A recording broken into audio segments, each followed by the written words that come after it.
یاد رکھو ایک اصول تو ہمیشہ، جب بھی کسی نے اپنے آپ کو مشہور کرنا ہے تو مشہور کرنے کے دو طریقے ہیں. There are two types of famous ہونے کے.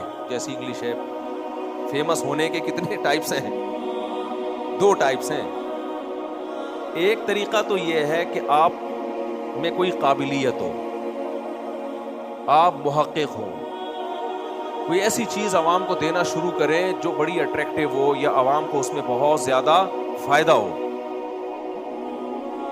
یہ طریقہ یہ بہت مشکل ہے کیونکہ ہر فیلڈ میں پہلے سے ماہرین موجود ہیں. میڈیکل سائنس میں اگر آپ چاہتے ہو میں کوئی ایسی ریسرچ لے کر آؤں جو ہٹو بچوں قسم کی ہو تو آپ لے آؤ گے؟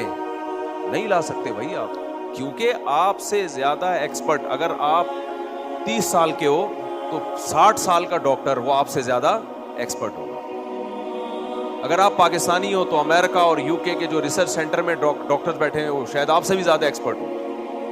پھر اگر پاکستان میں ایکسپرٹ ہیں تو وہ آپ سے بھی زیادہ ایکسپرٹ ہوں گے. اس میں آپ کا سب سے زیادہ ایکسپرٹ بن کے اپنے آپ کو مشہور کرنا یہ آسان کام بولو نہیں ہے، بہت مشکل ہے. اگر آپ حکمت میں حکیم ہو، دیسی نسخے جانتے ہو، کلونجی کے یہ فائدے، ادرک کا یہ، فلانے کا یہ، اور خمیرہ گاؤ زبان، اور اطریف الست خدوس، اور اطریف الکشنزی، اور جناب ایک اور ہے یار، اللہ بھلا کرے، وہ پیٹ کے لیے بڑی اچھی ہوتی ہے، جوارش کمونی. میں اس لیے بتا رہا ہوں کہ اتنے فارغ نہیں ہے جتنا آپ کو لگتے ہیں. جوارش زرعونی، جوارش کمونی، اور معجون فلسفہ، یہ بڑی زبردست دوائیں ہیں. جوارش زرعونی، جوارش کمونی، معجون فلسفہ، اور اللہ بھلا کرے مثانے کے لیے معجون کندر، ان کو پیشاب بہت زیادہ آتا ہے نا. اور نمبر 5 خمیرہ گاؤ زبان، یہ ویسے جنرل نالج کے لیے. خمیرہ گاؤ زبان، خمیرہ مراویر دل کے لیے، موتیوں والا وہ زیادہ اچھا ہوتا ہے. خیر بہت ساری اس میں ڈیٹیل ہے، یہ بڑے خوشبودار چیزیں ہیں، یہ ویسے ہی کھا لو آپ کو اس کے سائڈ افیکٹ، لیکن حکیم سے پوچھ کے کھا لو، افیکٹ ہو گئے تو مجھے پکڑو گے یار. خیر اب حکیموں میں بہت سارے حکیم ہیں، کوئی ایک تو تھوڑی ہیں. اب حکمت میں اگر کوئی چاہتا ہے کہ میں کوئی ایسی چیز مارکیٹ میں لے کر آؤں جو اب تک حکیموں کے پاس کوئی ایسا نسخہ لاؤں تو آسان ہے یہ بھائی. تو بھی تو اسی ادھی ہمدرد یونیورسٹی سے پڑھا ہوگا یا کسی حکیم سے سینہ بسینہ تو نے بیٹھ کے سیکھا ہوگا، تو اکیلا تھوڑی ہے، بہت سارے ہیں بھائی، بہت سارے ہیں. تو اس میں تحقیق کی بیس پہ آگے نکلنا آسان کام نہیں ہے. وہ تو 2-4 لوگ ہی نکل پائیں گے. ہر فیلڈ میں، علم میں بھی ایسا ہی ہے. آپ اپنا دینی علم کا کوئی چینل بناتے ہو اور اس میں آپ مسائل ریکارڈ کروا کے ڈالتے ہو. اب آپ کی کوئی بہت ہی یونیک تحقیق ہے جو ایسی چیز ہے جو اب تک مارکیٹ میں کسی کے پاس نہیں ہے، سوال پیدا ہوگا کہ بھائی علماء تو بہت ہیں، اتنے مدارس ہیں، اتنے علماء ہیں، 8-8 سال زندگیاں لگا رہے ہیں، ہر مسلک میں ہیں، بریلویوں میں بھی ہیں، اہل حدیث میں بھی ہیں، دیوبندیوں میں بھی ہیں، شیعوں میں بھی ہیں، ہر مسلک میں ہیں، تو کیا لا رہا ہے نہیں مارکیٹ میں بھائی؟ تو یہ بہت مشکل ہوتا ہے. تو مشہور ہونے کا یہ والا طریقہ کیا ہے؟ آسان. اب پرینکر دیکھیں نا آپ، یہ بھی ایک طریقہ ہے مشہور ہونے کا. تو اس میں اب لوگ اتنا آگے جا چکے ہیں، جو کامیڈی میں اتنا آگے جا چکے ہیں کہ اب نیا کوئی کامیڈین آئے اور لوگ کہیں کہ یار ہم اس کو سنیں گے، یہ آسان کام نہیں ہے. اس میں بہت سے لوگ پہلے اس فیلڈ، ہر فیلڈ کی بات کر رہا ہوں، چاہے وہ جائز ہو چاہے وہ ناجائز ہو.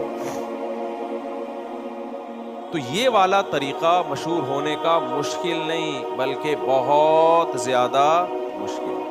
آسان طریقہ میں آپ کو بتاؤں جو مارکیٹ میں چل رہا ہے وہی کہ پھینکنا شروع کرو. جتنے بڑے پھینکو بنو گے اتنی عزت بھی ہوگی اور اتنے سوسائٹی میں مشہور ہو. اور چیلنج دینا شروع کر دو، اور جب کوئی چیلنج قبول کرے تو بھاگ جاؤ. یہ طریقہ فیمس ہونے کا کیا ہے سب سے، کیونکہ عوام کو تو تم چیلنج دے نہیں رہے. عوام کو چیلنج دو گے تو اس کو تو وہ تو بیچاری فارغ ہے جس فیلڈ میں آپ چیلنج دے رہے ہو. وہ چیلنج علماء قبول کریں گے نا، یا ڈاکٹر قبول، اگر میڈیکل سائنس سے متعلق چیلنج ہے تو ڈاکٹر قبول کریں گے، حکیموں سے متعلق چیلنج ہے تو حکیم قبول کریں گے، دین کے علم سے متعلق چیلنج ہے تو کون قبول کریں گے؟ علماء. تو چیلنج بڑے بڑے دو، کوئی اس کو یوں نہیں ثابت کر سکتا، کوئی یوں نہیں کر سکتا، اور جب کوئی چیلنج قبول کرے تو مارکیٹ سے شارٹ. تو لوگ صرف اس چیلنجز کے بھرم میں آئیں گے. یار کیا کانفیڈنس سے چیلنج کرتا ہے یار یہ بندہ. اور اگر کوئی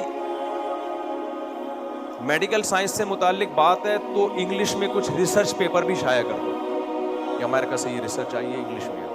اکثر ہمارے پبلک انگلش جانتی نہیں، جانتی بھی ہے تو گوگل پہ کچھ بھی لکھ کے ٹھک کر کے نکال دو یار، کیا پتہ چلے گا کہ یہ امریکہ کی ریسرچ ہے یا لندن کی ریسرچ ہے، پرانی ریسرچ ہے کہ نئی ریسرچ ہے. میں نے ایسے پہلے یوٹیوبر سے بڑا متاثر ہوتا تھا. یوٹیوب پہ کچھ ڈاکٹر آتے ہیں بڑے، کچھ تو واقعی بڑے زبردست ہیں. ان کا میں نام اس لیے نہیں لوں گا کہ میں یہاں پبلسٹی کے لیے تو بیٹھا نہیں، لوگ پھر کہیں گے شاید مفتی صاحب کو کھانچا چل رہا ہے ان سے. تو کچھ تو واقعی بڑے زبردست ہیں، لیکن میجورٹی میں کیا ہے یوٹیوب پہ، میجورٹی میڈیکل سائنس سے متعلق جو چینل ہیں وہ ہوتا نہیں ہے جیسا وہ بتا رہے ہو. وہ ریسرچ نہیں ہوتی. ایسے ڈاکٹرز ہیں جو کہہ رہے ہیں امریکہ کے یہ ڈاکٹروں کی نئی ریسرچ آئی ہے، یا یو کے کے بڑے بڑے ڈاکٹرز کی نئی ریسرچ آئی ہے. وہ ریسرچ پیپر میں نے پرنٹ آؤٹ نکالا، واٹس ایپ میں لیا یا وہیں سے کاپی پیسٹ کر کے بڑے بڑے ڈاکٹروں کو امریکہ کینیڈا میں بھیجا کہ حضرت یہ سنیں نئی ریسرچ آئی ہے. انہوں نے کہا پھینک رہا ہے، ایسی کوئی، ہم ریسرچ سینٹر میں بیٹھے ہوئے ہیں اور ایسی کوئی ریسرچ نہیں ہے، یہ غلط ہے. اچھا بیچارہ جو یہاں ڈاکٹر ہے اس کو پتہ بھی نہیں ہوتا کہ یہ غلط ہے، اس میں اتنی مہارت بھی نہیں ہوتی. اور پھر وہ ڈاکٹر اس فیلڈ کا بھی نہیں ہوتا ایکسپرٹ جس میں وہ ریسرچ پیش کر رہا ہوتا ہے. کڈنی کا ڈاکٹر ہوگا، پھیپھڑوں کی ریسرچ پیش کر رہا ہوگا آپ کے سامنے. یہ عجیب قسم کی کہانی ہے یار. ای این ٹی اسپیشلسٹ ہوگا اور اسٹمک کی ریسرچ پیش کر رہا ہوگا. اب بھائی تو ای این ٹی ہے تو آنکھ ناک کان حلق کا ہے تو ناک کان حلق ہی کی ریسرچ پیش کر. بھائی تو فنڈر بننے کی ضرورت نہیں ہے، لیکن اس طرح سے مشہور بولو نہیں، مشہور نہیں ہو. تو اس لیے مشہور ہونے کا بہترین طریقہ یہ لمبی لمبی، اور اگلے لوگ بیٹھ کے کیا کریں گے، لپیٹتے رہیں گے. آپ دیکھو یہ چیز کھانے کے اتنے فائدے. یوٹیوب پہ آپ کسی بھی چیز کے فائدے لکھ کے ڈال دو تو آپ کہو گے بس اس کے علاوہ اپنے کچن سے ہر چیز ختم کر دو اور یہی کھاؤ بیٹھ کے، اتنے فائدے اس کے. نقصانات ڈالو گے تو ایسے نقصانات آئیں گے آپ کو لگے گا کہ خودکشی کرنے کی ضرورت ہی نہیں ہے، بس یہی کھاؤ. اس لیے یہ جو ڈاکٹر بیٹھے ہوئے ہیں نا کلینک کھول کھول کے، اور یہ 4 سال پڑھ کے بیٹھے ہوئے، پاگل نہیں ہیں. اگر یہ سب کچھ انہوں نے کرنا ہوتا یہ بھی یوٹیوب پہ ہی ریسرچ کر لیتے. تو ہر چیز کو اس کے اہل سے سیکھنا چاہیے. دین کا علم علماء سے، میڈیکل سائنس ڈاکٹروں سے، حکمت جو واقعی حکیم ہو. حکیم میں جب بھی آتا ہوں تو میں اس لیے کہ صحیح ہو، وجہ اس کی ہے کہ اس میں 2 نمبریاں حکیموں میں تو بہت ہی زیادہ ہیں اور اس میں بڑا پھینکو جو ہے نا وہ زیادہ چلتا ہے. خیر